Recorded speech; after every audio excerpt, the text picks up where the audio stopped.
Natukene mul on mure, kuna me oleme selle digiliikuriga nüüd alustasime küll võib-olla produktiivselt selle chat GPT-ga ja siis me oleme läinud üsna süngetele radadele, et kõigepealt küberrünnakud, vandenõuteooriad ja järgmine kuu siis teeme veel küberpettustest, aga kahjuks internet ja meedia ja kommunikatsioon ongi veidi tumedad kohad viimasel ajal.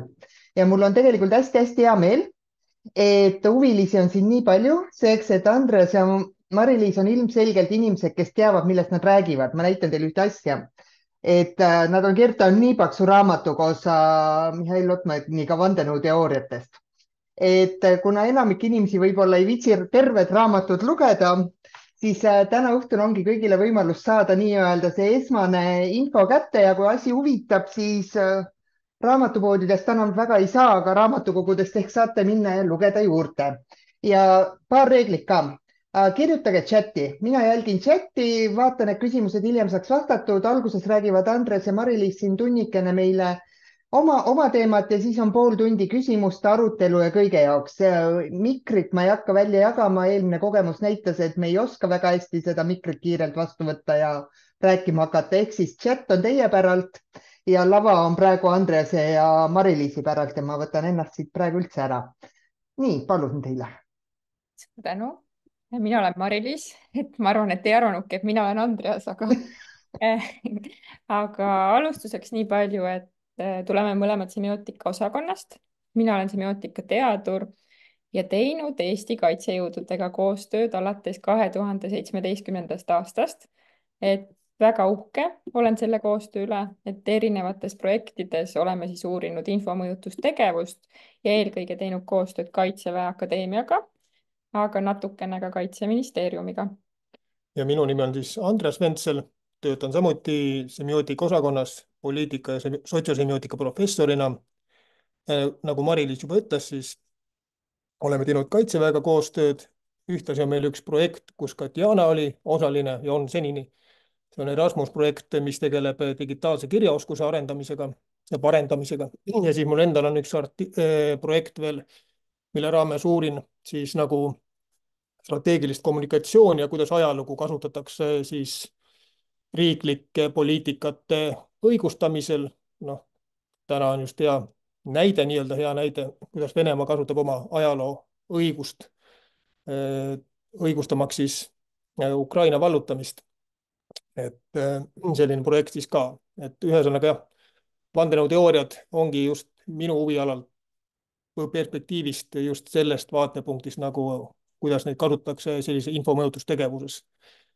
Selle peale nagu keskendun. Ja tänases loengus siis Mari-Liis alustab ja mina siis lõpetan ja siis Diana modereerib neid küsimusi, mis teil tuleb ja me saime ka mõned küsimused ette juba teilt ja Diana kaudu varem, et kuivõrd me suudame neile kohe vastata, siis eks seda näha ole. Aga jah, Mari-Liis, üle võtta. Ja, et vandenõuteooriaid uurinud me oleme juba pikka aega, et mina alustasin oma bakalaureusetöös 2010. aastal, uurisin, kuidas nad levivad Eestis ja praegu ka ma osalen ühes rahvusvahelises projektis, mis siis uurib Euroopas levivaid vandenõuteooriaid, eelkõige siis veebikeskkondades. Ma arvan, et on paslik alustada mõningatest määratlustest, et oleks teada, millest me räägime, kuidas meie vandenõuteooriaid mõistame. Et kõigepealt ütleks, et vandenõuteooria on lugu, et meie oleme semiootikud, me oleme hästi varustatud oma nii-öelda selgitusraamistikega ja üleüldsegi selliste teravdatud prillidega lugude uurimiseks. Ja vandenõuteooria on selline lugu, mis siis näeb ühiskondlike sündmuste või nähtuste põhjusena konspiraatorite grupi pahatahtlikku salajast tegutsemist. Ja need ühiskondlikud sündmused või nähtused, mida siis vandenõuteooriatega nii-öelda lahti pakitakse või seletatakse, on enamasti tajutud negatiivsetena, ehk siis näiteks sõda Ukrainas või Gaza sektoris on üks selline sündmus, mida praegu hästi palju seletatakse vandenõuteooria kaudu. Samamoodi nähtuste alla võib minna koroonaviiruse levik, koroonapiirangud, et üleüldiselt sellised asjad, mis inimestele ei meeldi. Et hiljem võib-olla tuleb rohkem näiteid ka selle kohta, et tegelikult vandenõuteooriad on kirjud, nende pilt on kirju, neid on erinevaid ja sinna alla võivad paigutuda tõesti väga erinevad nähtused, nende kaudu võib seletada põhimõtteliselt kõike, et see ebameeldivuse kriteerium nii-öelda kehtib enamuse puhul neist, et vandenõuteooriate kaudu seletatakse asju, mida tajutakse kuidagi halvana, aga on ka erandeid. Aga üleüldiselt mingid punktid, mis siis peavad olema täidetud, et mingi lugu või seletus kvalifitseeruks vandenõuteooriaks, on esiteks see, et nad kujutavad vandenõulasi, kes teevad teadlikult kurja. Ehk siis vandenõulased peavad külvama ohvrite ellu siis kaost või kannatusi ja nad ei tee seda juhuslikult, et nad on vägagi teadlikud sellest, et nende tegevus põhjustab nii-öelda ebameeldivusi, ebameeldivus on isegi nagu lahja sõna selle jaoks ja et nad tõesti ei tee seda mitte sadismist, et lihtsalt neile meeldib inimesi piinata, vaid ikkagi nende selline kaugem eesmärk on saavutada maksimaalset kontrolli. Siis teiseks väga oluline kriteerium mingi seletuse juures, et see saaks määratletud vandenõuteooriana, on see, et nad peavad siis kujutama sellist salajast tegevust, et on mingisugused aspektid selle võrgustiku juures, mis jäävad varjatuks. Et suurem osa inimkonnast ei saa aru, et vandenõu toimub, siis on see edukas vandenõu. Ja see muidugi teeb need seletused põnevaks ka, et just selline nii-öelda detektiivimäng, mis seal siis lahti rullub seoses sellega, et ajada neid jälgi, et esitada tõendeid, et on toimunud mingisugused varjatud manipulatsioonid. Ja kolmas kriteerium on see, et vandenõud, mida siis vandenõuteooriates kujutatakse, peaksid kahjustama suurte inimrühmade heaolu. Et ei ole nii, et on vandenõu ainult ühe inimese vastu. Noh, jah, vandenõuteooria võib rääkida näiteks atentaadi kavandamisest, aga et siis see kannatajate hulk ei ole üks konkreetne inimene, kes pihta saab, vaid ikkagi terve nagu suur rühm, kelle elu muutub, ühiskonnakorraldus pöördub pea peale ja nii edasi. Et tähtis on jah, selline suuremat sorti riive heaolus.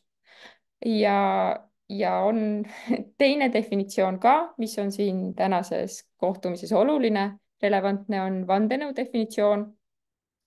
Et vandenõu ei ole lugu, vaid vandenõu on olukord, kus sündmuste taga ongi pahatahtlik salanõu.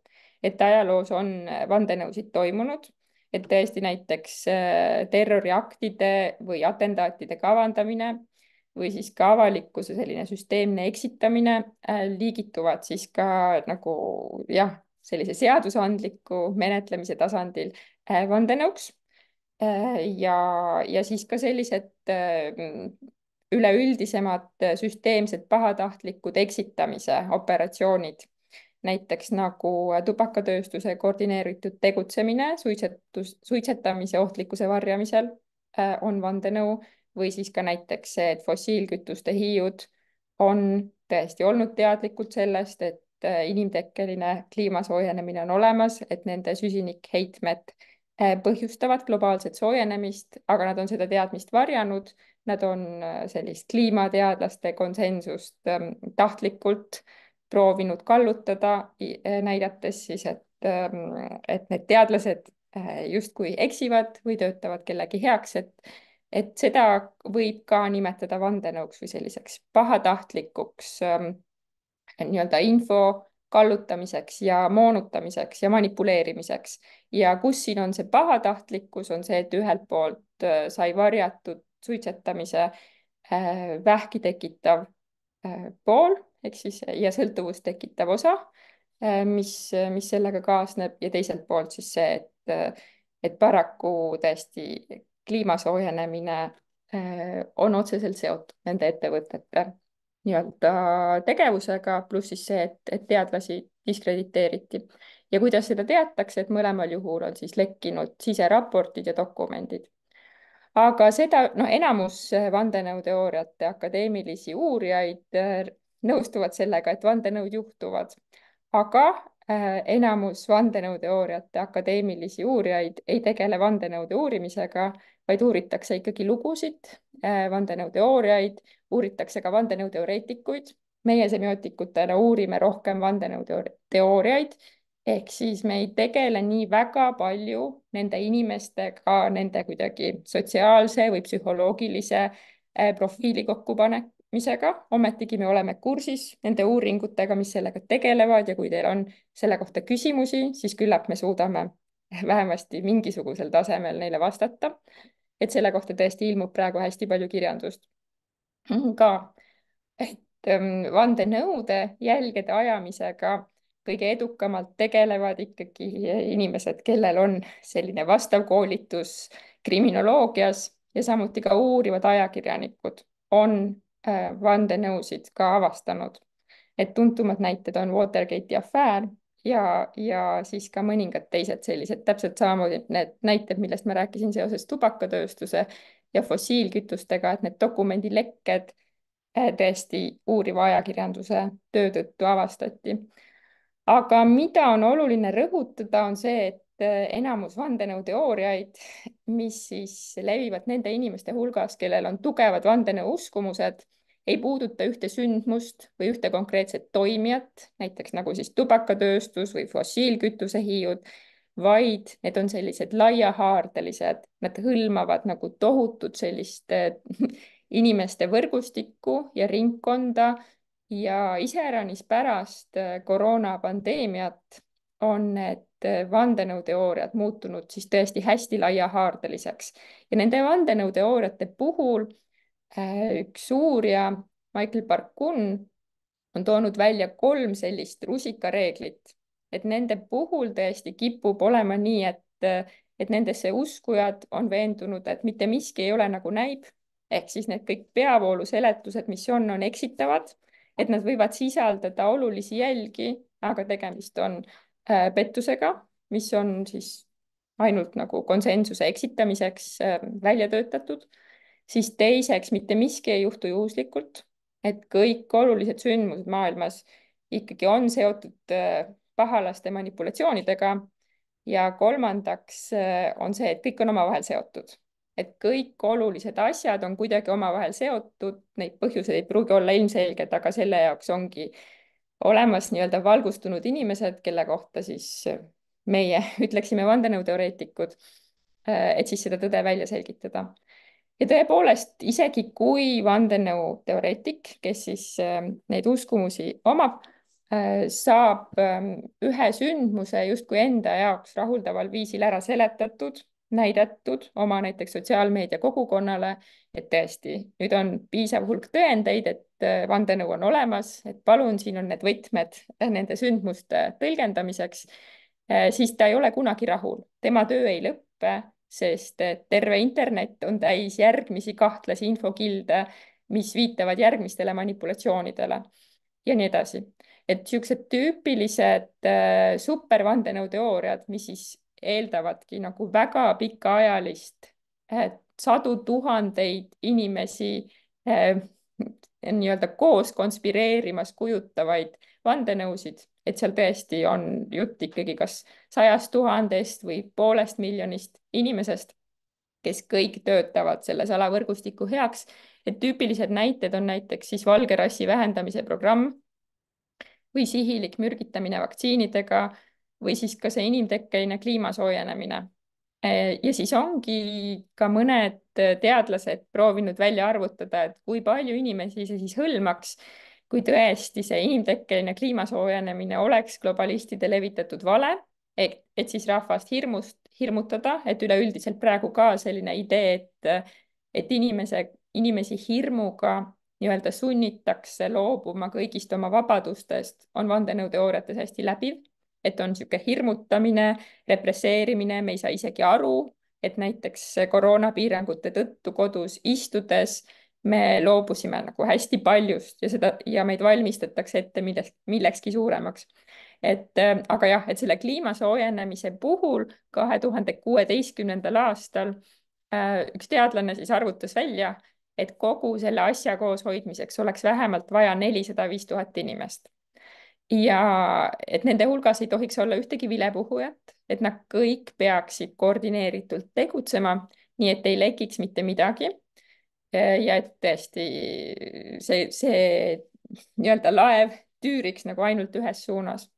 Et jällegi, et kui keegi on proovinud teha rühmatööd ülikoolis või siis ka tavalises koolis proovinud seda juhendada ja siis näha seda, et seal tekivad vastuolud, et inimestel on igasugused konfliktid, keegi tunneb ennast alati kas kõrvalejäetuna või tunneb seda, et tema teeb liiga palju tööd, siis kujutada ette seda, et suudetakse tüürida sellist laeva, kus töötab koos 400–5000 inimest, et see tundub utoopiline, pluss et tõesti avatud ühiskondades, kus on mitmesugused viisid nii-öelda järelevalveks, monitoorimiseks, asjade paljastamiseks, avalikuks debatiks, siis see kõik tundub ikkagi väga ebatõenäoline, rääkimata sellest, et tänapäevaseid selliseid ühiskondlikke protsesse, mis hõlmavad väga paljusid inimesi, erinevaid rahvusvahelisi toimijaid ja nii edasi, et nende selline etteplaneerimine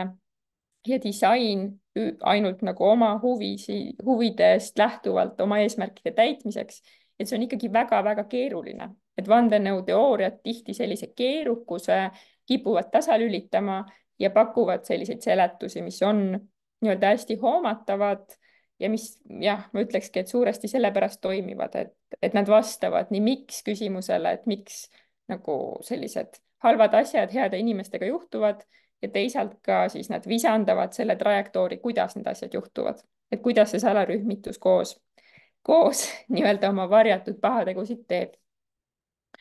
Aga täna ma tegelikult tahtsin rääkida teemast, mis võib-olla esmapilgul tundub ebapopulaarne, et noh, vandenõuteooriaid uuriva inimesena ka ma tegelikult olen seisukohal, et vandenõuteooriad tekitavad palju probleeme, et on terve rida olukordi, kus vandenõuteooriate vastu peaks astuma mingeid samme, aga teisalt on ka terve rida juhtumeid, kui nende vastu ei peaks tegema mitte midagi.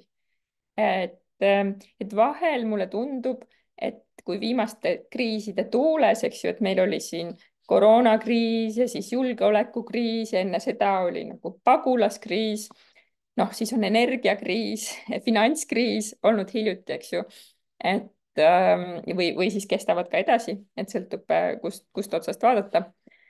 Siis vandenõuteooriatest on räägitud palju, et iseäranis see pärast Trumpi presidendi kampaaniat, mis esimest korda oli edukas siis 2016. aastal ja ka pärast Brexitit ja iseäranis siis koroonapandeemia ajal, kui sotsiaalmeedia platvormid ka siis rääkisid avalikult hästi palju sellest, missuguseid samme nad teevad vandenõuteooriate vastu, et kuidas tõesti vandenõuteoreetikud ka oma praktikaid muutsid ja ei saa öelda, et vandenõuteooriad kuhugi kadusid, aga nad hakkasid kasutama peitetaktikaid.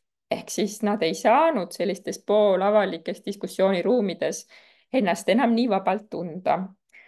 Ja siis kogu selle sündmuste rägastiku foonil on päris palju avaldatud arvamust, et vandenõuteooriad on kuidagi käest ära läinud. Ja mitmed uurimused siis näitavad seda, et inimesed muretsevad tõesti sellepärast, et mitte võib-olla nende enda, aga kaaskodanike vandenõu uskumused on tugevamad ja mõjukamad kui kunagi varem. Ehk siis vandenõuteooriad on nähtavamad kui kunagi varem, nad on ligipääsetavamad kui kunagi varem ja et justkui nende nii-öelda jäetud jälg, mis nad inimeste olukorra tajusse ja ka käitumisse jätavad, on mõjusam kui kunagi varem. Ja üks uurimus, mis Ameerikas tehti, et vandenõuteooriate kohta on üldse hästi palju küsitlusuuringuid, väitis siis seda, et 73% ameeriklastest tajuvad, et vandenõuteooriad on kontrolli alt väljas ja 59% usuvad, et inimesed on vandenõuteooriatele vastuvõtlikumad kui 25 aastat tagasi. Samas teadlased on proovinud seda oma uurimustes nii-öelda tõestada, et see on olnud uurimishüpotees, aga ei ole tegelikult veenvaid empiirilisi tõendeid, mis näitaks vandenõuteooriatesse uskumise kasvu. Jah, nagu ilmselgelt vandenõuteooriaid ringleb meie hulgas tohutult et sotsiaalmeedia pakub neid võimalusi, eks ju, et me kõik võime kiiresti jõuda vandenõuteooriateni, kui see meile huvi pakub. et varem tõesti, kui vandenõuteooriaid näiteks levitasid mingid põrandaalused kirjastused või see käis põhiliselt sellise suust suhu vestluse vormis inimeselt inimesele, siis ikkagi pidi väga hästi teadma neid kanaleid ja inimesed pidid rohkem vaeva nägema, et vandenõuteooriateni jõuda, aga nüüd nagu isegi ei pea neid väga otsima, aga nad juba torkavad meile silma. ometigi see, mida me sotsiaalmeediast loeme ja mida me seal ka jagame, peegeldab üsna, ütleme, et väga ebatäiuslikul viisil seda, mida me usume. et neid motivatsioone, miks vandenõuteooriaid tarbitakse ja levitatakse, on palju ja üsna palju sellest kattub sellega, miks inimesed klatšivad, miks inimesed levitavad kuulujutte. et see on põnev, see võimaldab aktuaalsetel teemadel kaasa rääkida, spekuleerida, provotseerida, jälgida seda, mida siis sõbrad või siis tuttavad arvavad ja nii edasi. ja samuti on väga keeruline nagu tõestada seda, et vandenõuteooriate paljusus näitaks seda, et inimesed rohkem usuks neisse. et tõesti selle kohta on proovitud teha võrdlevaid uuringuid ja selle tulemused on nagu nii ja naa, et mõningad uskumused on tugevamad, mõningad on nii-öelda vähem tugevad. et jah, selliseid nii-öelda kõhutundel põhinevaid arvamusi, et kuna vandenõuteooriaid on palju, järelikult nad on mõjukamad kui iial varem. et neisse tuleb suhtuda kriitiliselt. et ma ütleks nii, mis muidugi ei tähenda, et vandenõuteooriatega probleeme ei oleks. aga jah, et selline teadustöö väga seda väidet ei toeta, et need uskumused justkui tugevnenud on. aga üks asi, millest ma põgusalt tahtsin ka rääkida, on vandenõupaanika. et sellest esimest korda rääkis Jack Bratich 2008. aastal. kirjutas ta terve raamatu sellest, kuidas siis selline vandenõuteooriaid väga tugevalt kritiseeriv diskursus ehk siis selline väidete ja selgituste kogum on samamoodi sotsiaalne nähtus nagu vandenõuteooriadki. ja et see selline paanika ilmneb siis, kui paljude sündmuste alternatiivsed tõlgendused tembeldatakse kergekäeliselt üsna nagu ohtlikeks vandenõuteooriateks. ja siis see nagu hõlmabki nende vaadete häbimärgistamist, et tihti vandenõuteooriatega käib kaasas see, et nad on ebaratsionaalsed või koguni paranoilised, ehk siis kerge isegi niisugune nagu psühhiaatriasse kalduv nagu diagnoosi panemine. ja ta rõhutab, et selline nagu käsitlusviis on üks sotsiaalse kontrolli vorm, mis siis võimaldab olemasolevaid võimustruktuure säilitada ja siis ka erimeelsust ja sellist rahulolematust maha suruda. ja ma ise lisaks siia selle, et vandenõupaanika on selline moraalipaanika versioon, mida võiks siis nagu mõtestada ka sellise liialdatud murena kitsa sotsiokultuurilise negatiivse tagajärje pärast.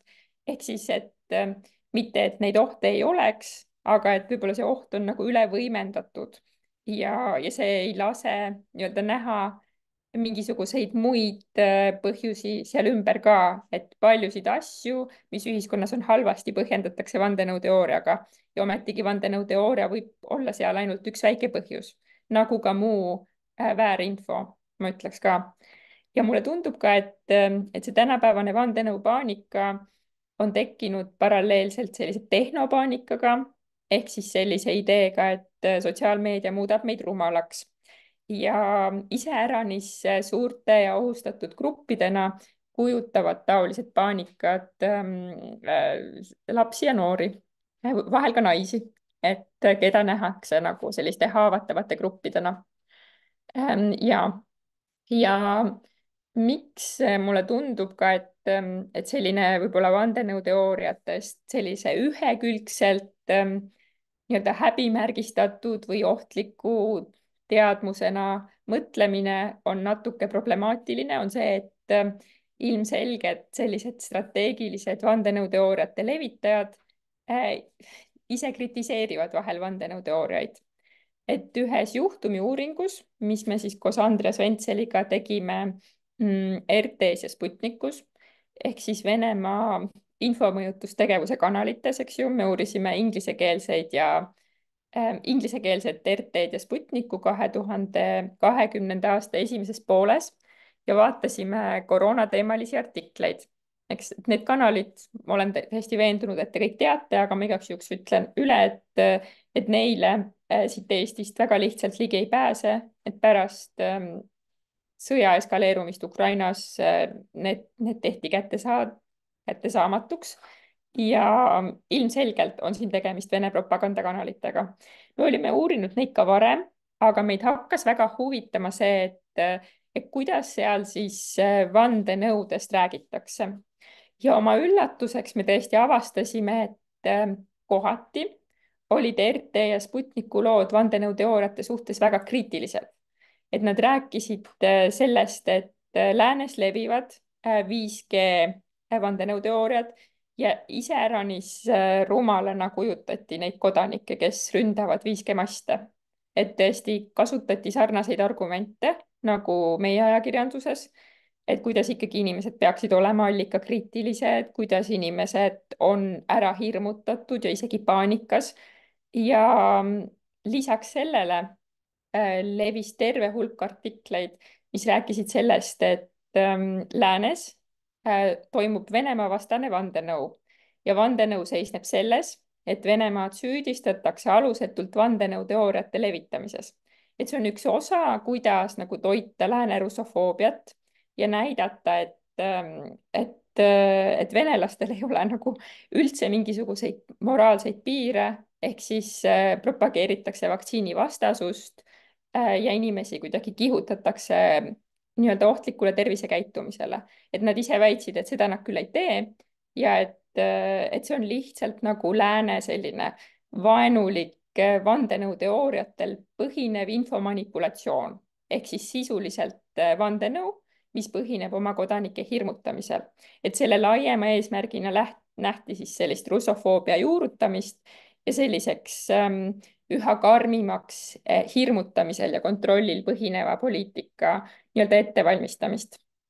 Ja siin tuli nagu hästi reljeefselt esile see, et vandenõuteooriaid kritiseerides ollakse väga valikulised ja et vandenõuteooriate kritiseerijad ei ole alati nii-öelda vabad nendest vigadest, mida nad teevad nagu või mille nad toovad esile oma nende kritiseeritud näidete puhul.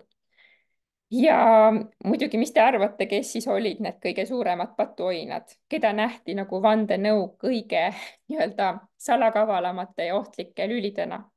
Et loomulikult nähti kõige ohtlikumate lülidena faktikontrollijaid ja loomulikult nähti Euroopa Liidu Stratkomi heaks töötavaid inimesi, ehk siis neid, kes aktiivselt tegelevad Venemaa infomõjutustegevuse vastu võitlemisega või sellise säilenõtkuse kasvatamisega. Et lihtsalt vahel tehakse vandenõuteooriatest patuoinas, mis vastutab justkui kõigi ühiskondlike hädade eest ja seda sama argumenti kasutavad igasugused erinevad toimijad, et mitte ainult nagu kodanikud, kes on päriselt huvitatud meedia kirjaoskuse või meediapädevuse arendamisest või siis ainult institutsioonid, kes on nagu huvitatud sellest, et meie hulgas oleks palju selliseid meediateadlikke, allikakriitilisi mõtlejaid, vaid ilmselgelt vandenõuteooriatest on saanud justkui uus selline valeuudise sarnane mõiste, mida kasutatakse valikuliselt ja mida kasutavad paljud erinevad tegelased ja seda tehes saab siis ennast positsioneerida sellise kriitilise ja mõistliku häälena. Ja nüüd ma näen, et aega on juba läinud päris palju, et ma väga nii-öelda põhjalikult seda slaidi lahti ei seleta, aga ma lihtsalt toon välja, et Eestis ka nii sellistes nagu väga lugupeetud kanalites nagu Postimees ja ERR vahel ilmuvad lood, mis üsna nagu visandlikult näitavad, kuidas vandenõuteooriad ohtlikud on, aga nad lihtsalt nagu esitavad sellise väite. Samamoodi see kampaania, eks ju, et ära ole valeinfo levitajate marionetiks, mis sai ka selle Kuldmuna auhinna, Terviseameti kampaania, siis seal ka üsna nagu reljeefselt kujutati seda, kuidas mõned inimesed on valeinfoga manipuleeritavad, eks ju, et see marioneti kujund ka on vandenõuteooriates üks läbivamaid, et vandenõuteooriad väga armastavad seda nukuisanda ja siis sellise näppude vahel oleva marioneti metafoori. Et siis ka siin need eeldused, et kusagil toimub mingisugune varjatud mõjutamine, et kellegi ära lollitatud inimese nii-öelda tähendusmaailmas hakkavad nii-öelda tekkima seosed, mis siis toodavad mõjutajale selliseid sobilikke tagajärgi, on üsna sarnased nagu tüüpiliste vandenõuteooriate seletuskäikudega, eks ju, ajupesust ja sellistest manipulatsioonidest. Ja siis sellised põhilised manipulaatorid, kes sellises vandenõuteooriate pärast muretsevas diskursuses ehk siis nendes meediatekstides, mis avaldatakse või siis ka erinevates uhuu-vastastes kampaaniates, mis seal esile tulevad, on tihti siis need uhuu-koolitajad, kes selle sildi alla lähevad siis erinevad suunamudjad ja ettevõtted, kes siis vandenõuteooriaid levitavad või siis ka mõned teadlased ja arstid ja muud eksperdid, kes on justkui muutunud vandenõuteoreetikuteks ja siis ka Kremliga seotud infosõdalased. Et ma nagu seda väites kindlasti ei taha öelda, et need inimesed ei omaks selliseid omakasupüüdlikke eesmärke või et sellist mõjutamist ilmtingimata ei toimuks. Aga ma tahan öelda, et vahel sellistes vandenõuteooriate pärast muretsevates seletustes on need elemendid ja selgituskäigud üsna sarnased ja vahel need põhjendused on ka üsna samamoodi ähmased nagu nendes vandenõuteooriates. Ja lõpetuseks ma siis tahakski öelda, et ma arvan, et teie hulgas on palju inimesi, kes tahaks midagi ära teha, kui te kohtate seletust, mis ilmselgelt kvalifitseerub vandenõuteooriaks. Et ma olen täiesti veendunud, et on nagu palju viise, mis võiksid töötada ka, aga me ei tohiks vandenõuteoreetikuid väga kuidagi lihtsalt sildistada ja nendega ei saa rääkida sellise loengupidaja positsioonilt, et ikkagi tuleb mõelda selle peale, et ka sellised ümberlükkavad või vandenõuteooriaid vaidlustavad suhtluse aktid nii-öelda on ikkagi kahepoolsed, et me peaksime proovima näiteks meie lähedasi, kes on sattunud nii-öelda vandenõuteooriate jänkurgu, et me peaksime neid proovima kuulata. Ja samuti mulle tundub, et sellised sekketaktikad tihti ikkagi viivad nende uskumuste võimenemisele, kui inimesed lähevad kaitsepositsiooni ja kui neil tekib trots. Aga teisalt me peame olema ka empaatilised nende inimeste suhtes, kes siis kipuvad kalduma sellesse vandenõupaanikasse ja nägema vandenõuteooriaid üsna ühekülgselt. Et tihti see foon, kuidas neist räägitakse, on ikkagi lihtsustav. Ja võib-olla nagu, kui ma mõtlen enda uurimistöö järgmistele sammudele, et siiamaani ma olen väga palju tegelenud ikkagi nende vandenõuteooriate endiga, et näinud, missugused need tekstid on, need vandenõuteooria tekstid, kas nad on siis videod või nad on loengud või raamatud ja nii edasi, et vaadanud, missugused on seal seoste mustrid ja nii edasi, põhjenduskäigud, siis võib-olla peaks nüüd tegelema natuke rohkem sellega, et mitte nii väga selle pakkumisega, et missugused vandenõuteooriad turul on, vaid äkki selle nõudluse poolega ka, et miks inimesed ikkagi nende poole pöörduvad, mida need vandenõuteooriad sellist pakuvad, mida need inimesed mujalt ei saa. Ja selles raamatus, mis me siis kirjutasime, me proovisime anda mitte sellist nii-öelda mustvalget käsitlust, et vandenõuteooriad on alati ohtlikud, et nendesse tuleb alati suhtuda nii, et nad ära kummutada või siis kuhugi sellisesse kahtluse fooni lükata, vaid ikkagi vaadata, et missuguseid erinevaid funktsioone nad täidavad. Tähtsamate hulgas tulid ikkagi sisse see, et nad pakuvad inimestele kuuluvustunnet, võimalust enda keeles ja endale arusaadaval viisil ühiskondlikest asjadest rääkida ja samuti ka see meelelahutus ja see auru laskmise võimalus ka. Aga nüüd ma juba olen tükk aega rääkinud, annan sõna Andreas Ventselile.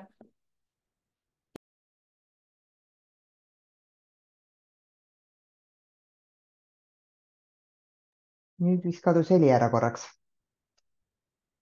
kas nüüd on heli olemas Olemas, ja kas on pilt ka ilusti näha?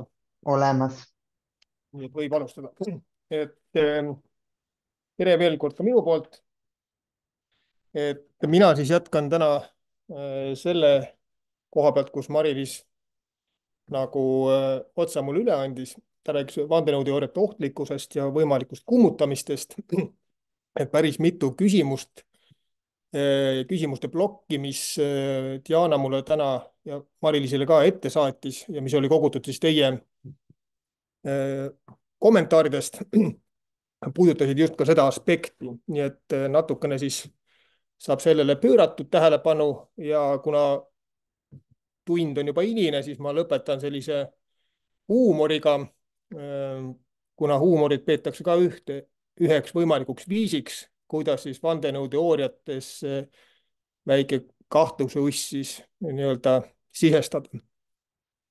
et jah, see ohtlik või mitteohtlik on selline suhteline küsimus, sest nagu me teame, siis vandenõuteooriad väga paljuski tuginevad folklooril. Muinasjutud, anekdoodid, ilukirjandus, millegipärast me nende suhtes ei võta sellist kriitilist ja isegi kohati võib-olla sellist paanilist tunnet, et nad on meile kangesti ohtlikud.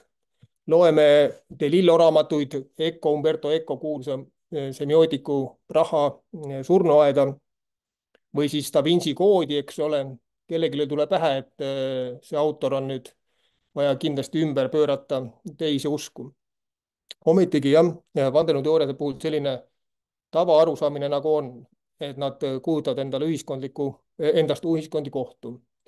Ja siin ma lähtun pigem sellise tagasihoidlikumast positsioonist võib-olla või nad, ütleme siis mitmeperspektiivsest positsioonist ja toon välja Ungari sotsiaalpsühholoogi ja politoloogi Peter Kriko seisukoha, kes ütleb, et on 3 sellist tingimust.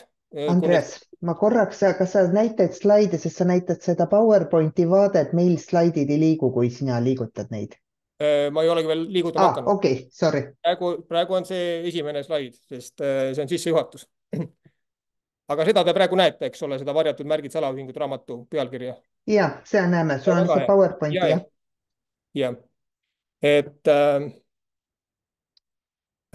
kui nad on ohtlikud, ehk siis nad toovad tõenäoliselt kaasa reaalselt kahjulikku tagajärgi, küsitava tõeväärtusega ja 3. väga populaarsed.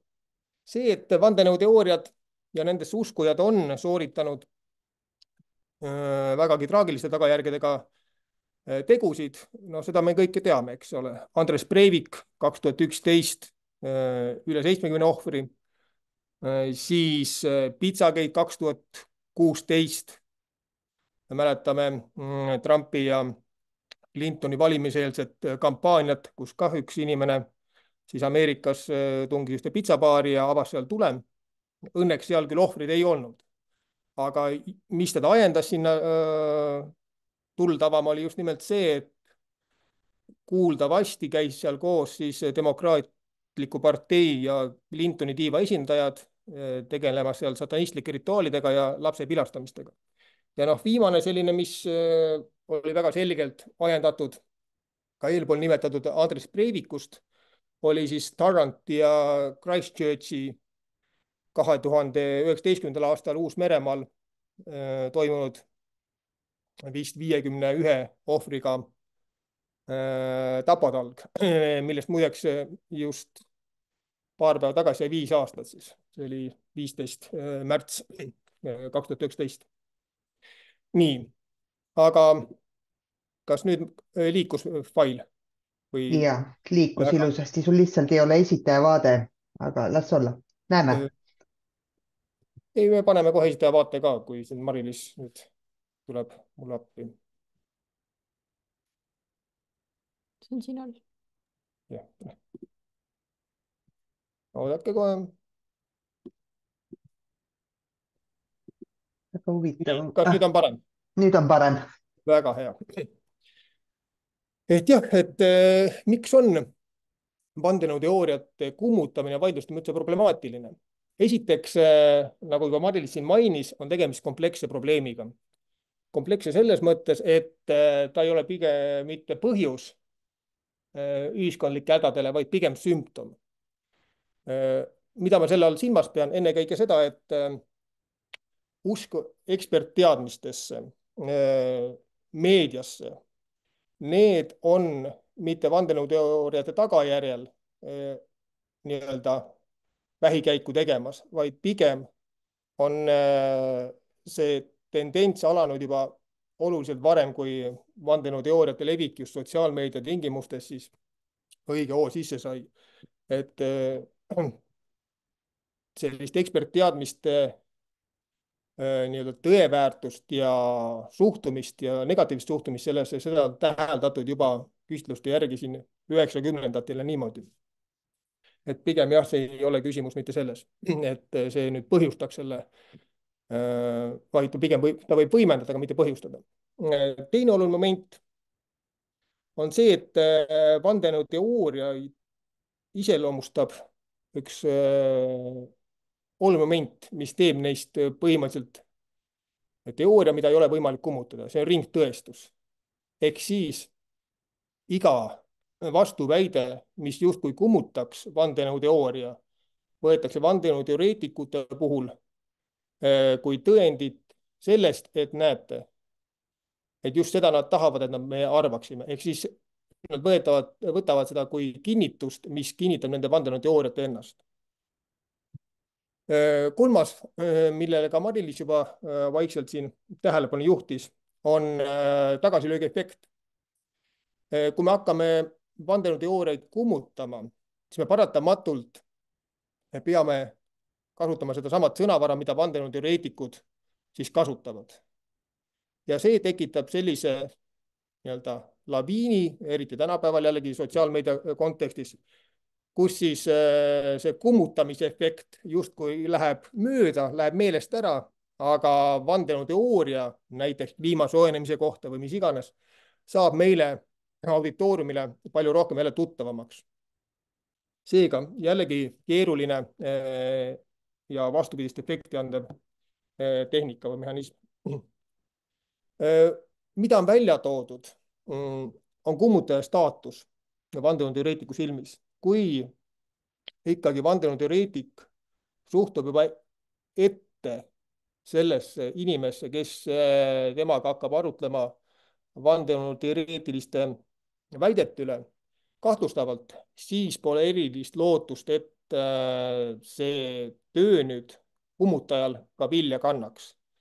Jällegi on siin toodud just uuringuid välja ekstremismi ja radikaliseerumise kontekstis, kus on osutatud, et need inimesed, kes on ise olnud kas mingite ekstremismi gruppi kuuluvad, kuid sealt ära tulnud, et siis nendega on võimalik vandenõuteoreetikutel ja siis kas ekstremismi grupi siis veel kuuluvatel inimestel kiiremini kontakt saavutada ja neid nad usuvad rohkem. Seega nad on just nagu sellise tausta tõttu omavahel seotud.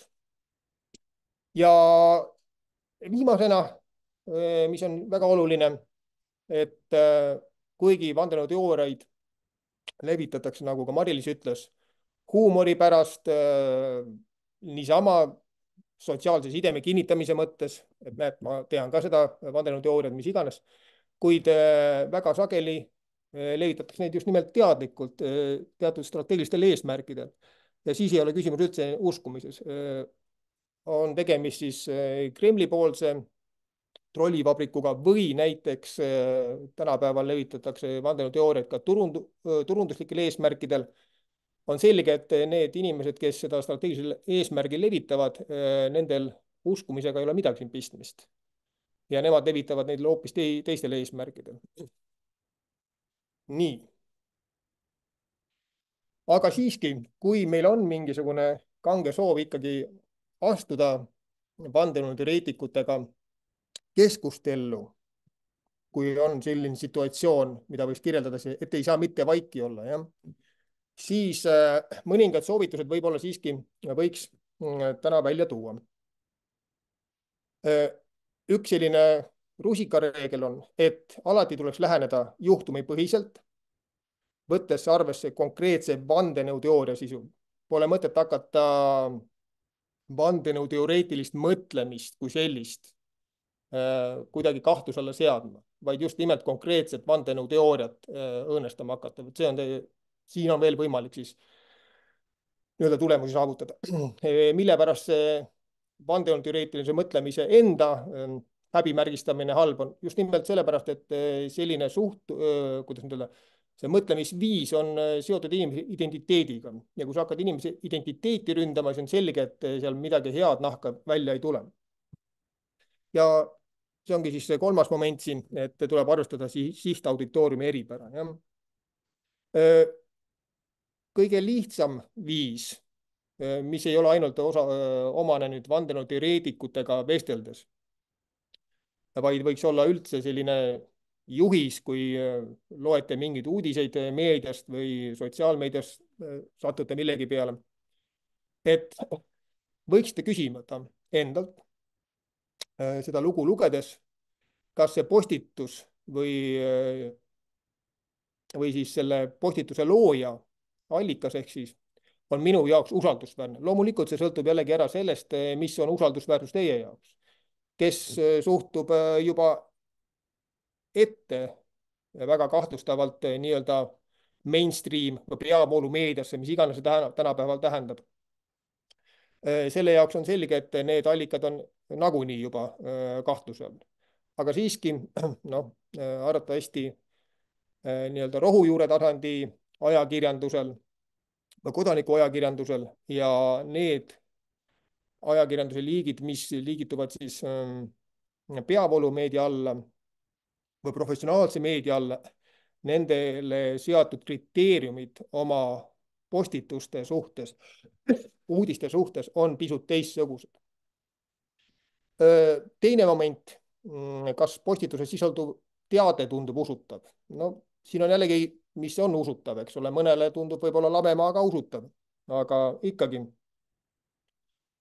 saab siin mingisuguseid momente enda jaoks nagu kahtluse alla seada, kui see informatsioon, mida te seal näete siis postituses, tundub teile kuidagi natuke liiga, kas ekstreemne, liiga sensatsiooniline, sest pange tähele, et sensatsioonilisus tänapäeval ju müüb, eks ole, sotsiaalmeedia kontekstis, mis tugineb sellisel klikimajandusel. Et siis see on jälle üks indikaator, mis võiks tekitada teis sellise eluterve skepsise, mis suunaks teid näiteks kontrollima.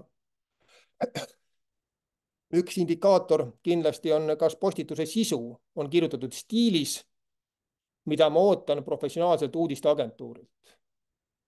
No kui uudis iga kubiseb hinnangute andmisest, emotsionaalsest stiilist, siis on selge, et seal ei ole järgitud sellisel professionaalsele uudisteagentuurile või meediale omast uudise loomise tehnikaid ja kriteeriume. Ja viimane, kas postitusallikas võib olla seotud poliitiliste ringkondadega? No tänapäeval Google on kõigil olemas, eks ole, kui me netist neid uudiseidki kätte saame juba, ei ole raske vaadata Google'i otsinguga, kas ja kuivõrd võiks olla üks või teine allikas, kes seda levitab, seotud mingite, ma ei tea, parteipoliitiliste huvidega. Siis jällegi võib tekkida teile õigustatud küsimus, kas see postitus, ei kanna või ei ole ajendatud siis mingist muust huvist. Nii. See oli ikka üldisem. jutt. Kui me nüüd räägime vandenõuteooriatest konkreetselt, siis üks tehnika, mida nüüd kasutatud, mida võiks ka välja tuua, oleks siis vandenõuteooriate vastane kaitse pookimine. On toodud välja, et inimestele, kellele varem nii-öelda antakse ette informatsioon mingi nähtuse kohta, mille kohta hiljem tuleb kindlasti mingi vandenõuteoreetiline selgitus, siis nad suhtuvad sellesse hiljem tulevasse informatsiooni skeptilisemalt. Ehk siis nad muutuvad immuunsemaks selles suhtes. No hea näide, eks ole, oli ka tegelikult siin Ukraina sõja eskaleerumise algfaasis, kus Ameerika luureagentuur hakkas täiesti pretsedenditult, eks ole, jagama luureinfot avalikkusele. Ja siis kõik need väited, mis tegelikult hiljem siis Venemaa püüdis teha, tundusid ebausutavad juba. Et see oli üks hea näide ka mitte vandenõuteooriatest. Nii. Kindlasti, kui hakata üldse kedagi kummutama, tuleks keskenduda kõige rohkem ühele-kahele vastuargumendile või kummutamismeetmele. Mille pärast? Põhjus on lihtne. Kui te hakkate nüüd enda geniaalsust nii-öelda välja näitama ja uputate selle vaese vandenõuteoreetiku nii-öelda kriitikatule alla, siis ta ei pane mitte tähele enam neid vastuargumente, vaid seda, kui palju te tahate temast üle olla. Ehk siis ta jätab endast, talle jääb mulje, et teda tahetakse lolliks teha ja siis ei ole küsimus enam sellest, et te tahate vandenõuteooriat kui sellist ümber lükata, vaid vandenõuteoreetikule ära panna. Et jällegi küsimus sellises positiivse minapildi säilitamises, lugupidavas suhtumises vandenõuteoreetikute suhtes. Sellel on kindlasti suurem lootus vandenõuteooriaid siis ümber lükata, kui et ta siis ära uputate erinevate argumentide virvarri alla. Allikakriitika oleks järgmine moment. Tuleks pöörata tähelepanu konspiratsiooniteooriaid vahendavatele väljaannetele, sotsiaalmeediagruppidele, suunamudjatele. Ja näiteks võib ju tekkida kohe küsimus allika suhtes, et kui sama allikas jagab väiteid, et koroonaviirus, ja see on meie enda uurimustulemustest,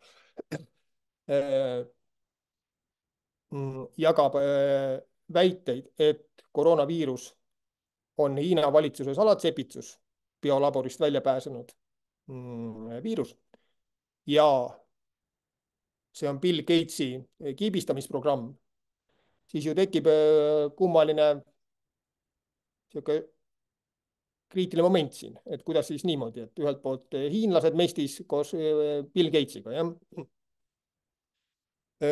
Samuti võib keskenduda loogikavigadele, mis vandenõuteooriate puhul aeg-ajalt esile tulevad. Jällegi näide koroonaviirusest, kus üks ja sama veebileht jagab väiteid, et tegemist on bioloogilise salarelvaga ja samal ajal ütleb, et koroonaviirust kui sellist olemas ei ole.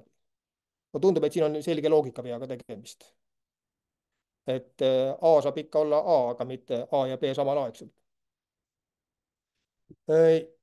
Kindlasti tuleks arvestada kultuuri kontekstiga. Mida ma siin silmas pean, on jällegi, kui me kasutame sellist raamistamise teooria sõnavara, siis vandenõuteooriad paigutuvad inimese mingisse väärtusskaalale. Ideoloogiline maailmapilt, mis iganes meil, kuidas me seda nimetame, mis on alati teataval viisil selle vandenõuteooriaga kaasas käib ja vandenõuteoreetikuga kaasas käib. Seega, kui tahate kedagi siis ümber veenda, siis tuleks sellega arvestada. Näiteks, kui me räägime siin kliima soojenemise vastastest vandenõuteooriatest, siis tuleks väita või proovida ümber lükata neid väiteid ja alustada seda ümberlükkamist mitte viitega sellele, et näete, see on sellise, kui me räägime parempoolsete inimeste maailmavaatest, et see on kapitalistliku süsteemi tagajärg. selline kliima soojenemine, et vot sinna me oleme nüüd jõudnud oma tarbija mentaliteediga ja nii edasi. On selge, et kui te hakkate hoopis sellist maailmavaadet kohe kõigepealt nii-öelda ümber lükkama ja õõnestama, siis te puudutate inimese selle kohta ja need väited, mis võiksid olla nii-öelda vandenõuteoreetilises mõtlemises ümberlükatavad, neid ta üldse enam ei arvestagi. Ja seda on jällegi tähele pandud, et see puudutab liiga palju inimese minapilti. Ja viimasena siis võiks välja tuua huumorimomendi. Huumorit on peetud väga heaks vandenõuteooriate õõnestamise ja naeruvääristamise mehhanismiks, eriti just absurdihuumorit. Ja seda just ühe sellise pisikese klausliga, et nalja viskavate kummutamiskatsetega ei rünnata ega naeruvääristada ei tohiks inimesi ega sotsiaalseid gruppe. Jällegi, see on sama küsimus, et ei tohi hakata inimesi geidi kallale minema. Nii, et aga natukene siis mõningaid näiteid tuua huumoriga, siis selline Itaalia satiirileht. Mul itaalia keelega ei ole kõige paremad suhted, aga igal ma püüan neid siis välja hääldada. Ma non lerco või lercio. Palus siis saata erinevaid pilte, meeme, mis siis naeruvääristaks iroonilises võtmes vaktsiinivastaseid. Ja noh, üks hea näide, mille ma olen ka siia toonud siis väikese pildi, miks pelgavad vaktsineerimisvastased vaktsiine, eelkõige nende metallisisalduse tõttu, kardetakse, et laps läheb vanitamise käigus roosta. Selliseid pilakampaaniaid on tegelikult tulnud ette ka Eestis.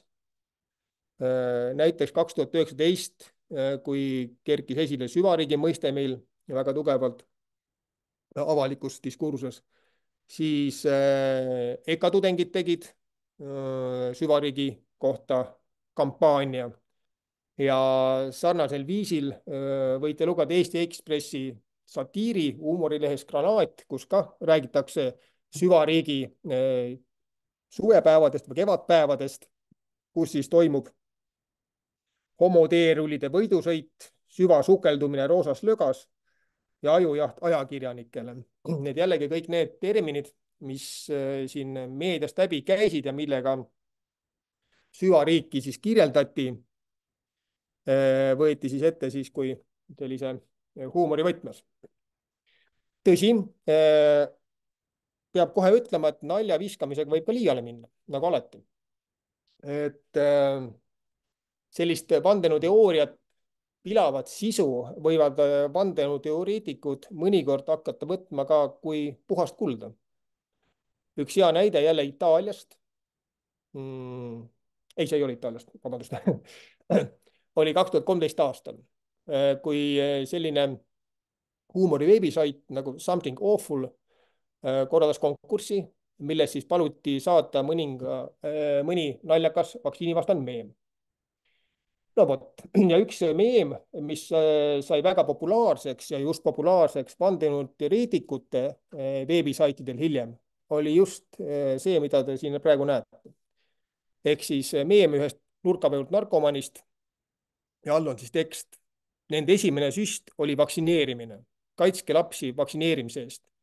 Ja järgmine, vaktsineerimine jätab püsiva psühholoogilise veendumuse, et süstimine on kasulik. Vaktsineeritud lapsed süstivad heroiini 85% tõenäolisemalt kui vaktsineerimata lapsed. Ja muideks, ma usun isegi, et see viimane väide on tõsi. Aga see on tõsi selles mõttes, nagu tõsi on ka see, et 85% autoõnnetustest sooritavad kained autojuhid. Ja nad sooritavad sellepärast, et puuduspeaga on juhtimine keelatud. Täpselt samuti on ka enamik inimesi, väikseid lapsi, ühel või teise vaktsiini ikkagi endale saanud tänapäeva Euroopas. Seega jällegi kontekst välja võetud faktikild läks levima, läks viraalseks ja seda kasutati väga edukalt. Noh, kui edukalt, seda ma ei oska öelda, aga vähemalt väga levitati seda erinevates veebikeskkondades, mis jagasid selliseid vaktsiinivastaseid asju. Nii, ja lõpetan täna oma loo siis või ettekande siis ühe suurema vandenõuteooriaga, mis ka väga selgelt on üles ehitatud sellisele satiirile ja absurdile. Ja ma ei tea, kas te olete kuulnud sellest, aga see oli ja on vist ka praegu väga populaarne igal juhul raamatu kirjutamise ajal. Raamatus on meil sellest ka pikem peatükk. See oli siis 22 aastat, paar aastat tagasi. Oli selle liikumisega aktiivselt seotud või käisid veebisaitidel paarisaja tuhande inimesega kandis.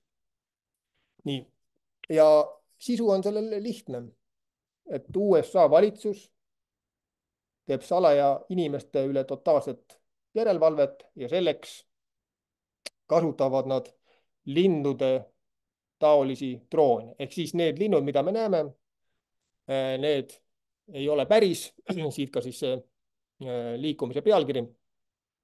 See pealkiri ja üldse liikumise alguse 2017 aasta jaanuaris, kui Peter McIntyre osales ühel Memphise marsil. Kui te mäletate, siis see oli just periood, kus Donald Trump sai Ameerika presidendiks ja samal ajal toimus Memphises kaks sellist meeleavaldust. Üks oli siis Trumpi toetusega, teine oli siis nii-öelda naiste marss. Et naiste marss oli just ajendatud sellest, et Donald Trump väga palju esines selliste sovinistlike seisukohtadega oma valimiskampaanias. Tal olid ka seal mingid seksiskandaalid ja nii edasi. Ja Peter McIntyre osales ühel siis sellel naiste marsil. Ja lihtsalt võttis ühe plakati ja sodis sinna pildi kirja Birds aren't real. Täiesti ootamatul kombel, kui ta sellest ka pildi tegi ja selle oma posti sotsiaalmeedia kanalis postitas, muutus see ääretult populaarseks. Ta kasutas seda ära, seda algset populaarsust. Hakati korraldama teavituskampaaniaid, seminare, väiksemaid proteste, loodi ka dokumentaalfilm. Millega tegemist üldse on? See on selline pudru ja kapsade vandenõuteooria, mis viitabki sellele, et tegemist on sellise selgelt satiirilise momendiga. Ühelt poolt on see algus tagasiviidav. Seda kõike võite lugeda Birds aren't real kodulehel, see on olemas täiesti. Makartismi algusaegadesse, 50-ndatesse, kus käis sihuke paras nõiajaht vasakpoolsetele, kuna need suhted, mis teise ilmasõja järgselt veel paar aastat kestsid Nõukogude Liiduga, need olid võtnud kardinaalselt teise suuna. Sisaldab märksõnu nagu luulekeskagentuur, kes on alati, eks ole, salaja tegutsev organisatsioon ja ühtlasi seetõttu ka vandenõuteoreetikute lemmik. Alan Dulles, kes oli selle luurekeskagentuuri üks juhtidest. Venemaal on praegugi väga populaarne tema nimega seotud vandenõuteooria, et tema nii-öelda käivitas plaani, kuidas siis Nõukogude Liidu kommunistlikke väärtusi, ennekõike just kommunistlike noorte hulgas saaks õõnestama hakata ja istutada sinna siis nii-öelda läänelikud väärtused, eks roiskuva kapitalismi väärtused. Vietnami sõda. Need droonid on tehtud boksiidist ja Vietnam pidi olema kolmas riik maailmas boksiidivarudega. Kennedy mõrv. Kennedy tapeti sellepärast, et ta tahtis selle järelevalveprogrammi lõpetada. Praegu need droonid tehakse ja säilitatakse ja peidetakse erinevatesse varianditesse, kuna kõik on salajane ja üks asub Denveri lennujaama all. Denveri lennujaam aga on väga levinud vandenõuteoreetikute jaoks lemmikpaik. Seda on kasutatud ka turunduslikel eesmärkidel, sellest võite ka meie raamatust lugeda. nii, ja kõik tundub väga jabur ja, ja see üks põhjusi, miks see niimoodi, kuidas nüüd öelda, võiks töötada, ongi just selle kaudu, et levitades ülimalt jaburat vandenõuteooriat, saab öelda, et mina pean uskuma teie vandenõuteooriat, noh, ma ei tea, näiteks Kennedy mõrva kohta või süvariigi kohta, miks minu vandenõuteooria teie omast kehvem on. Seda nimetatakse ka psühholoogias ja retoorikas vale näiva tasakaalu loomiseks, mis põhimõtteliselt on strateegia, mis toimib viisil, et kui on kaks seisukohta ja kus ühe seisukoha esindajad on selges ülekaalus, siis et anda ka sellele vastaspoolele nii-öelda ikkagi sõnaõigus, antakse talle sõnaõigus, aga tehakse ta sellisel viisil, et see tekitab sellise näiva tasakaalu illusiooni. Näiteks, kui te kutsute, ja siin ongi just väga paljuski ajakirjanike suunas tehtud kriitikat, et nad seda sellisel viisil teevad, et kui te toote stuudiosse kaks seisukohta, üks ütleb, et kliima soojeneb ja see on inimtekkeline ja teine pool ütleb, stuudiosse kutsutu, ütleb, et ei ole, siis jääb just nagu mulje, et tegemist on 50-50 situatsiooniga. Tegelikult aga on asju 50-50-st päris kaugel. Arvatavasti 90-95% ikkagi teadlastest väidavad täna, et kliima soojenemine on inimtekkeline ja 5%, maksimum 10% ütleb, et ei ole. Seega, aga on selge, et me ei saa ju tuua stuudiosse 9 inimest ühte seisukohta, toetame ja teist ainult ühte, eks ole. Ja tuuaksegi kummagi seisukoha toetuseks üks inimene ja tekib näiv tasakaal. Et põhimõtteliselt see vandenõuteooria peaks toimima samasugusel viisil, et mida jaburam, seda rohkem ma saan õõnestada ka neid vandenõuteooriaid, mis võimalik, et ei ole nii jaburad. Sellega ma tahtsingi lõbusa looga täna lõpetada, et me oleme valmis vastama teie küsimustele. Ma loodan, et oli arusaadav meie jutt siin. Ja minule oli vähemalt jutt arusaadav, aga ma muidugi teie raamatuga läbi lugenud, et mul oli soojendus olemas. Aga mulle nii meeldis see kaitsepookimine, sest tegelikult on see digiliikur ka kõik selle kaitsepookimise idee, et räägime eelnevalt asjad ära, aga äkki jah, niimoodi jagamine on lõpetatud. Ma veidikene, mulle meeldib, Martin Vällik siin kommenteeris vahepeal chatis, et äkki see infosõdalane ei vaidlegi vandenõuteoreetikutega, vaid see on pigem endale kõrvalvaatajatele, sest näiteks ma ise ka, kui ma valeinfole lähen fakte vastu panema kuskil teemalõimes, siis mul pole mitte mingit lootust, et ma neid valeinfo levitajaid nagu ümber veenan. Kas see strateegia võiks toimida, et ma ikkagi publikule räägin, et mis on õige info? Jaa, et iseenesest ma ise mõtlen ka tihti nii, et miks inimesed, kes nii-öelda kodanikualgatuse korras tegelevad vandenõuteooriate ümberlükkamisega või vandenõuteoreetikutega vaidlemisega, et seal on tihti needsamad funktsioonid, et ühelt poolt jah, et tegeletakse selle nii-öelda teavitustööga, tahetakse juurutada meediakriitilisust, näidata praktikaid, mis on väärtustatud ja täidavad meie ühiseid eesmärke, aga teisalt seal on ka see kogukonna loome, eks ju, et selles seltskonnas, mis minu jaoks oluline on, ma tahan näidata, et ma teen midagi õigesti, et ma teen midagi rohkem kui lihtsalt oma meelelahutusega tegelemine, vaid et siin on minu kodanikuaktivism, minu sotsiaalne närv on tugev ja ma olen missioonil, aga need tegevused tihti ikkagi ei saavuta selliseid mõõdetavaid tulemusi nende inimeste hulgas, kelle uskumused on juurdunud nende vandenõuteooriate külge ja see pigem ongi jah, oma kogukonna jaoks. Ja vahel juhtub see kahjulik nii-öelda kõrvalmõju, et vandenõuteoreetikutest tekib trots ja tekib see polariseerumine, et jälle üks peavoolu esindaja, jälle üks mingi teadlane, kes on marksist ja nii edasi. Et tekib sihuke nii-öelda tõukumine veel tugevamalt.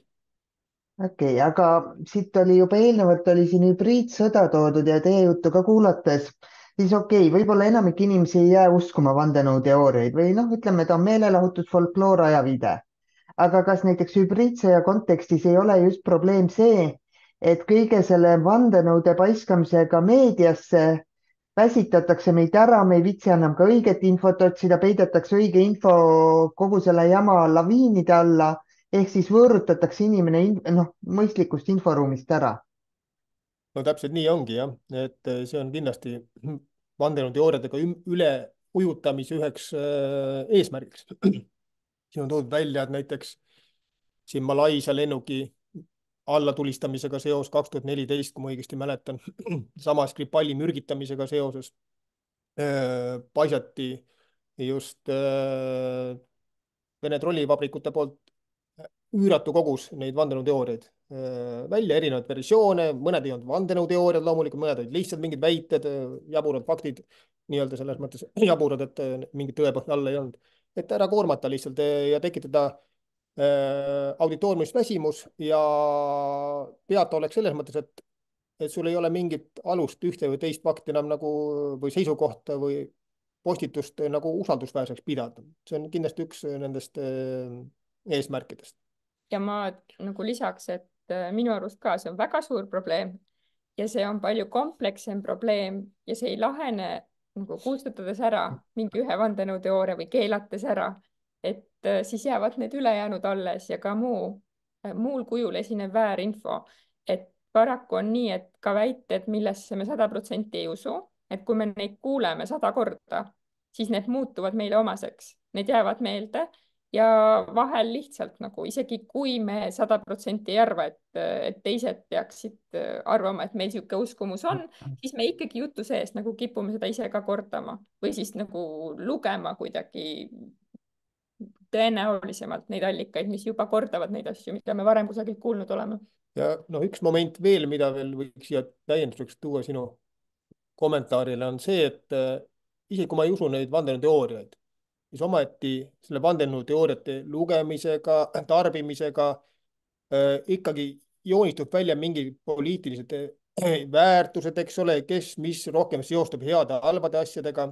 Isegi kui see vandenõuteoreetiline seisukoht on jabur, ma ei usu sellesse, aga ometigi selle kaudu antakse hinnang ju millegi muule. Vandenõuteooria, eks ole, on ainult lihtsalt üks väike mehhanism, mille kaudu seda üldist nii-öelda polariseerumist tekitada. Et selles mõttes see on lihtsalt üks vahenditest. Ja ega nad kuidagi ei tule tühja koha pealt ka. Ja, seda ka muidugi. Ega hübriidsõjas need vandenõuteooriad ikkagi kasutavad ära neid lõhesid ja neid probleeme, mis ühiskonnas juba olemas on. Nad lihtsalt võimendavad seda. Aga siin ongi, et see küsimus oli ka siin eelnevalt, et kas siis on mingi sotsdem sotsiaaldemograafiliste näitajate järgi keegi on siis rohkem, ütleme, ohus, et millist sugulast ma peaks nüüd kõige rohkem silmas pidama, et internetis kätt hoidma? Ja, et tegelikult tõesti kõige ohustatumad on just need inimesed, kellest eile Aktuaalses Kaameras räägiti. Et ma arvan, et teist enamus vaatasid kella 9 uudiseid ja siis ühiskonna teadlased tõid välja Marju Lauristin oli üks eestkõneleja, Tiit Tammaru oli teine. Ja nad rääkisid sellest, et tuli välja, et 1/10 eestikeelsetest elanikest ja 1/4 muukeelsest elanikkonnast tunneb, et nad on ühiskonnast kõrvale jäetud, et nad ei ole ühiskonna liikmed, et neil ei ole nagu siin mingisugust kaasarääkimise võimalust ja noh, rääkimata on ju osalemisest poliitilises elus, mingite otsuste langetamisest. Et põhimõtteliselt need inimesed, kes tunnevad ennast kõrvalejäetuna või siis tagakiusatuna, et okei, tagakiusatus on juba samm edasi, et sellest see eilne uuring ei rääkinud. Aga mulle tundus, et need grupid kindlasti on nii-öelda vandenõuteooriate uurijate kliendid või need, keda meie peaksime uurima. Aga lisaks sellele positiivselt vandenõuuskumustega korreleerub madal haridustase, positiivselt korreleerub soov nii-öelda enamuse arvamusega mitte nõustuda. Ja seal taga on niisugune väike edevus või nartsissism ka, et see teadmine, et minul on mingi võimalus pääseda ligi infole või saada asjadest aru kuidagi paremini kui teised. Ja see, et ma olen tõrjutud või alla surutud, on lihtsalt vandenõulaste süü. et inimesed, kes otsivad võimalust nii-öelda seletada oma kas madalamat staatust või kuidagi ebaõnnestumist. aga kui rääkida mitte nagu sotsiaalpsühholoogilistest omadustest ainult, vaid ka nagu tuuagi veel laiemalt sellised ühiskonna tunnetuslikud tegurid ka, et kui inimesed tajuvad, et ühiskonnas on tugev korruptsioon, ehk siis, et avalikku sektorit ei saa usaldada, seal nagunii mitte midagi ei muutu, ainult onupojapoliitika käib, kõik on väga läbipaistmatu. ja samuti siis, kui on ikkagi töötus kasvamas, kui inimestel on madal sotsiaalne kindlustatus, siis samamoodi vandenõuteoreetikud tulevad esile, pakuvad lihtsaid lahendusi, lihtsaid seletusi ja nendel puhkudel usutakse rohkem. no meeste hulgas ka on rohkem vandenõuteoreetikuid kui naiste hulgas, aga jällegi, et siin, kuna vandenõuteooriad tänapäeval tulevad nii erinevas kastmes, nad on pakendatud nagu igale maitsele sobival viisil, siis on ka kõrgharitud inimesi, on ka doktorikraadiga inimesi. ja ongi naisi. ja on ka naisi igas vanuses, kes on vandenõuteoreetikud, jah. Kusjuures huvitav asi, kui ma Naiskodukaitses on koolitusi teinud, on mul juba mitmel koolitusel välja tulnud see, et näiteks vaktsiini teemadega see skeptilisuse teke on väga tihti seotud lapse saamisega. Et see on see loogika, et sa tahad lapsele parimat, võib-olla mõtled alguses millegi ökotoit, siis sa hakkad mähkmeid ja mingi hetk sa jõuad sealt juba, et aga miks see vaktsiiniga. Et kas selle kohta on mingit infot ja kuidas ka siis peaks äkki see on see periood, kus peaks vaatama, lihtsalt rääkima inimesega, et mitte võib-olla üle pingutama, aga et ei läheks või kas see on lihtsalt, sest need, kellega mina olen rääkinud, nemad ei ole vaktsiinivastased, nemad on sealt välja tulnud, aga ma lihtsalt kahtlustan, et Naiskodukaitsesse ei astu väga paljud, kes nüüd ütleme, on võib-olla sinna jänesurgu kukkunud. no ma arvan, et küll, sest vandenõuteooriad levivad, nagu me oleme ka vist juba varem öelnud, et nagu kriisiaegadel, katastroofiaegadel ja konfliktiaegadel. ja lapse saamine, see on küll positiivne, aga ikkagi teatud viisil ka ebaselguse toomine, eks ole, jah, nii-öelda kriis mingil määral. ja sellised vandenõuteoreetilised lahendused pakuvad mustvalgeid võimalusi seda kriisi nii-öelda manageerida, juhtida. et selles mõttes ma usun, et siin on see tõepõhi võib-olla seal, et inimene on nii-öelda ebakindlas situatsioonis, uues situatsioonis, ta ei tea, mida teha ja vot üks või teine soovitab sellist asja ja seal võib olla see moment väga selgelt esile. jah, et vaktsiinivastaste teooriate puhul tuleb kindlasti nagu öelda, et mina ka prooviksin oma sõbraga sellest rääkida, aga üsna sellise tõesti rahuliku ja lugupidava tooniga, et ikkagi teda ka ära kuulata, et mis tal öelda on, mida ta arvab. et iseenesest meditsiinitöötajad, arstid, ravimifirmade nii-öelda töötajad enamasti ikkagi vaktsineerivad oma järglasi, et mingil põhjusel nad seda teevad, seda võib kasutada argumendina, aga jällegi, et sellist nagu mingit asja, mis kindlasti töötab, ei ole ja kõik inimesed, kellel on vaktsiinivastased hoiakud, ei ole vandenõuteoreetikud.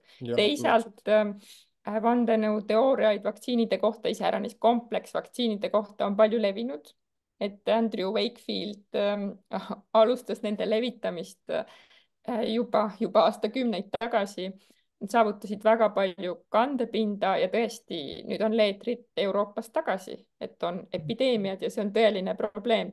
et see on üks näide, mida tihti me toome, kui me räägime, et missugust päris kahju vandenõuteooriad kaasa toovad. aga siin jällegi jah, et seda teavitustööd tuleb teha, aga ma ütleks, et seda tuleb teha leebelt, mõistvalt ja dialoogis. Nii, nüüd ma vaatan chatis ka ja Velli küsib, et raamatu soovitust, et vandenõuteoreetikute psühholoogilise profiili kohta võib olla ka inglisekeelne. Et Karen Douglas on üks autor, kes juhib Euroopas mitut sellist põnevat uurimisprojekti. Siis Jan von Brojeni oma sotsiaalpsühholoog, kes on Amsterdami ülikoolis. Et ma arvan, et me saadaksime sulle paar viidet, et praegu niimoodi me ei oska peast öelda artikliga ka raamatu pealkirja, aga nimed on need jah, mida me välja tõime. Väga hea, sest ongi, on jah , just nagu kliima soojenemisele keskenduvate vandenõuteooriate ümberlükkamisega tegelenud hästi põhjalikult. sest ma niikuinii saadan järelkirja siin paari päeva jooksul, et siis peame need raamatud sisse, kusjuures ja kui küsida, siin on veel üks küsimus enne tuli, et õpetajad, et kuidas rääkida, siis tegelikult selle te vastasite ära neutraalselt ja ülevaatlikult, aga nüüd ma küsiks ka ise õpetajate eest, et kas neid slaide võib jagada, sest mul failid on, et kui nad tahavad õpilastega, noh, et ei pea nullist tegema. absoluutselt ja jah, okei, siis on, kas vandenõuteooriad on rohkem levinud riikides, kus usklike protsent on suurem? ja vot seda ma ei oska nüüd öelda täpselt. küll aga noh, on toodud välja, et usuga seotud vandenõuteooriad või religiooniga seotud vandenõuteooriad loomulikult esineb seal nagu rohkem, kus usk on nagu tähtsamal kohal. Noh, näiteks siin tehti kunagi Baltimaade kohta mingeid uurimusi, siis üldiselt Lätis ja Eestis religiooni teema ei ole vandenõuteooriate nii-öelda peamine punkt nii-öelda, aga Leedus seevastu oli see päris tähtsal kohal erinevate aspektidega. ja et teadlaste huviorbiiti tavaliselt satuvad vandenõuteooriad siis, kui nad on problemaatilised ehk siis, kui nad kuidagi ohustavad demokraatiat või häbimärgistavad mingeid ühiskonnagruppe ja kutsuvad vägivaldsetele rünnakutele, et need vandenõuteooriad, mis on ohutud, mis ringlevad inimeste hulgas nagu igasugused kuulujutud, siis tegelikult selle kohta on väga vähe andmeid, et kui palju neid ja kus levib, et seda ei mõõdetagi. Ja üleüldsegi see mõõtmine ja ankeetküsitluste tegemine on huvitav, et Eesti kohta ka 2022. aastal selgus sotsiaaluuringust, et 40% inimestest arvab, et teadlased osalevad meelega mingi olulise informatsiooni varjamisel ja teevad nagu, osalevad vandenõus siis poliitilise eliidiga. Aga samas nagu aasta hiljem tehtud teadusbaromeetri uuringus selgus, et 80% inimestest väga sügavalt usaldab teadlasi. Et siin ilmselt ka ikkagi väga palju sõltub sellest küsitluse metoodikast ja mida täpsemalt küsitakse. Noh, toon näite, eks ole. Et kui ma küsin, et kas üks või teine vandenõuteooria on sinu silmis usutav, siis sa võid öelda vabalt, et jah, on küll usutav. Ja Kennedy vandenõuteooria on ka ju usutav, eks ole, et luure keskagentuur selle taga oli. Aga see ei küsi ju midagi selle kohta, kas sina usud. Ja vahel ka lihtsalt usutavust selle väite kohta. Ja vahel ka küsitluste järgselt selgub, et inimesed peavad usutavaks küll, aga nad esimest korda kuulsid sealt küsitlust nagu neid ja neid nagu termineid. Aga noh, see ongi, et vandenõuteooriaid tuleb uurida erinevatest vaatepunktidest. Küsitlusuuring on üks hea viis, mida kasutada, aga et seal kõrval peaks olema midagi veel. Aga kui rääkida Euroopast, siis nagu kõige sellised reljeefsemad vandenõuteooriad kindlasti praegu on Slovakkias ja Ungaris. Et ei ole mingit küsimust, seal nad levivad kõige jõulisemalt hetkel. Nojah, seal on, aga seal on, kas nüüd nüüd ma küsiks, et Slovakkias sai ka vist, ütleme nüüd võimule, noh, ütleme natukene võib-olla tulevane autokrat, aga kas siis vandenõud on enne ja autokraadid tulevad järgi või kuidas see nagu omavahel, kumb enne, kumb peale tuleb, et see natuke on ju hirmutav. Nad sobivad kokku omavahel. Eks ma arvan, et ka jah, täitsa tühjale kohale vist vaevad, et see, mis on Viko või ei teki, eks ole. No täpselt samuti tegelikult on ka Putini Venemaa kohta öeldud, et kõik need vandenõuteoreetilised seisukohad, need on läbinud tegelikult sellist Venemaa ajalugu kogu aeg, et lään mahineerib Venemaa vastu ja russofoobia ei ole nüüd välja mõeldud Putini poolt, see mõiste on sajandeid vana juba, Jutsev kasutas juba seda. Et need on need kultuuri halloovused, mis ühel või teisel viisil nüüd esile kerkivad iga kord uues kastmes natukene, aga seda kindlasti ootust, auditooriumil ootust selle vastu on.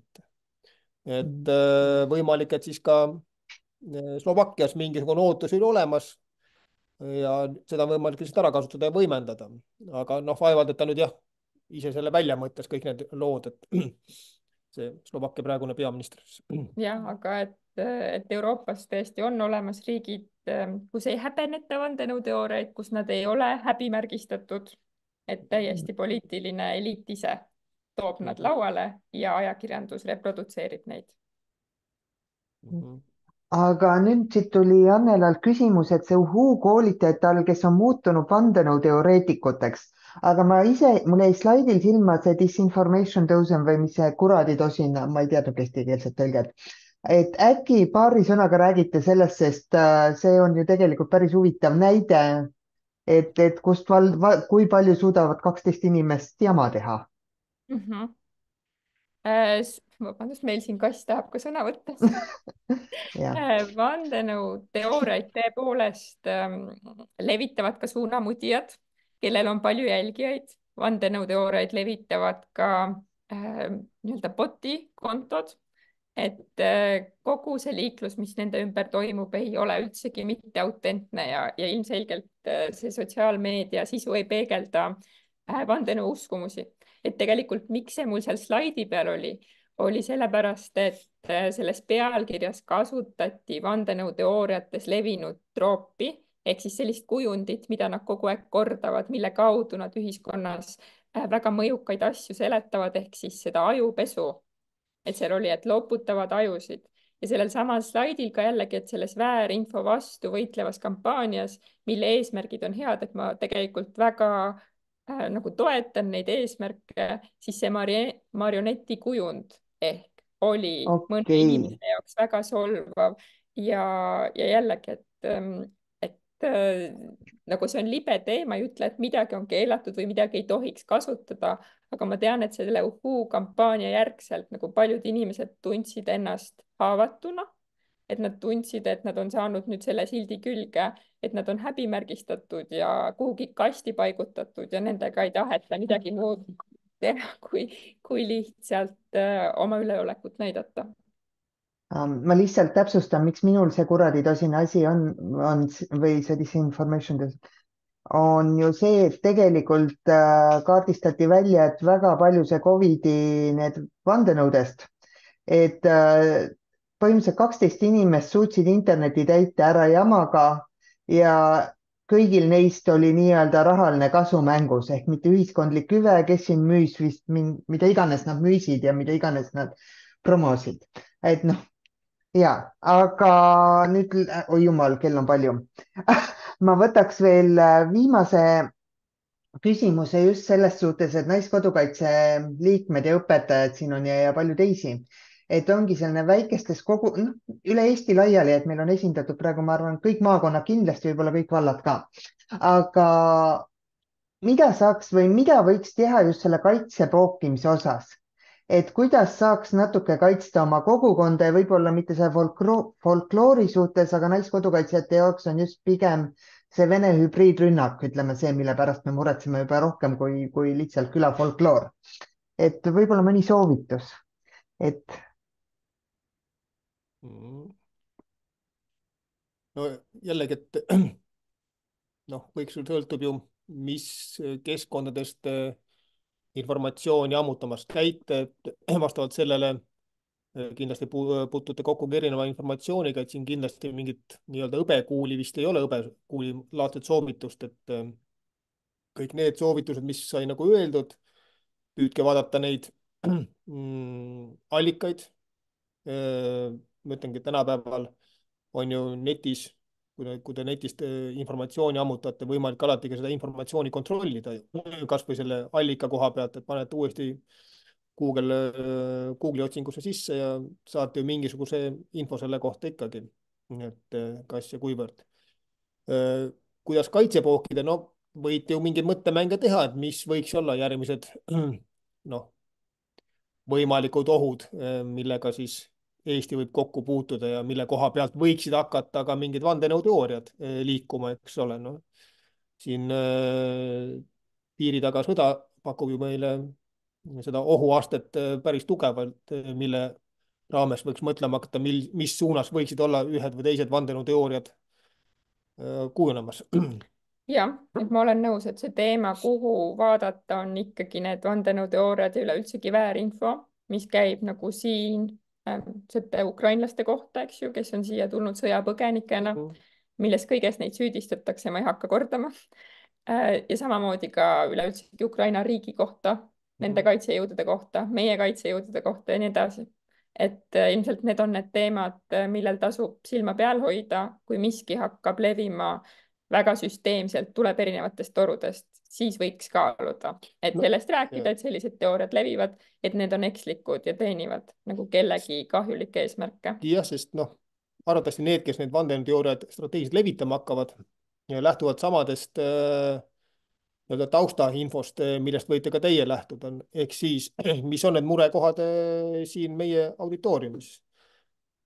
Kas mingi küsitluse, ma ei tea, kaudu on võimalik seda teada saada või on selle kohta tehakse, et mis on praegu murekohad Eestis, et arvatavasti selle koha pealt siis ka vaenulik infomõjutaja hakkab meid ründama, ega ta ei hakka mingit uut agendat seal looma, vaid et ta ikkagi püüab ära kasutada neid haavatavusi, mis meil juba endal olemas on. Lihtsalt enda vinti peale keerates ja selle kaudu võimendades seda momenti seal.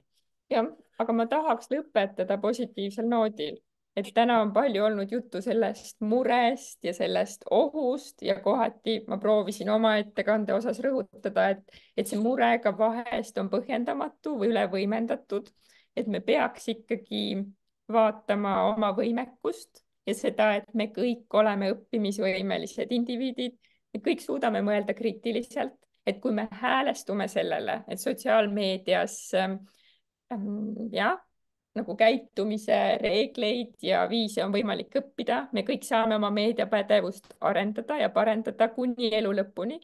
Pluss nagu seda, et kui me oleme nagu kogu aeg nagu vandenõuteoreetikudki pisut skeptilised kõige suhtes, mis me näeme, mitte üleliia, aga natukene, siis me juba lülitame ajus sisse selle programmi, et me vaatame, mida me jagame, et me mitte ei lähtu sellest esimesest emotsioonist, et oh, vau, äge, et nagu midagi uut ja sensatsioonilist, vaid juba see teebki meid paremaks, ettevaatlikumaks, targemaks. Väga super, aga suur-suur tänu teile, et leidsite nüüd aega. Ma loodan, et igastahes meil on ikka veel üle 200 inimese kohal, on ilmselge, et jutt on huvi pakkunud. Või magama jäänud, aga igal juhul osalejatele ütlen ka, et tänud, et ikkagi leiate aega, et tulla ja ennast harida nendel teemadel. See on oluline, aga et see info jõuaks rohkemateni, siis see asi läheb YouTube'i Naiskodukaitse kanalisse ülesse. Jagage oma jaoskondadesse, jagage siin õpetajad oma kolleegidele, seal on ka eelmised teemad. Kuu aja pärast tuleb meile Ida-Harju politseinik Anna-Liisa Kreitsmann rääkima küberpettustest, mis tuleb väga praktiline koolitus, tal on väga elulised näited. Ehk siis see info on ka Naiskodukaitse lehel olemas. Ja ma ei teagi, kui nüüd asi pakkus huvi ja ma vabandan, siin osad tahtsid küsida ka selliste konkreetsete näidete kohta Estonia, Lamemaa ja kõik muu. Aga lihtsalt see 1,5 tundi on selle teema jaoks natuke vähe aega, aga samas liiga pikaks ei saa ka õhtut ajada. Et minge laenutage lähimast raamatukogust raamat, seal on veel palju-palju põnevaid näiteid. Et jaa, et siin kõik tänavad, aga ma lõpetan praegu selle ülekande ära ja uute kohtumisteni. Tšau! Nägemist kõigile!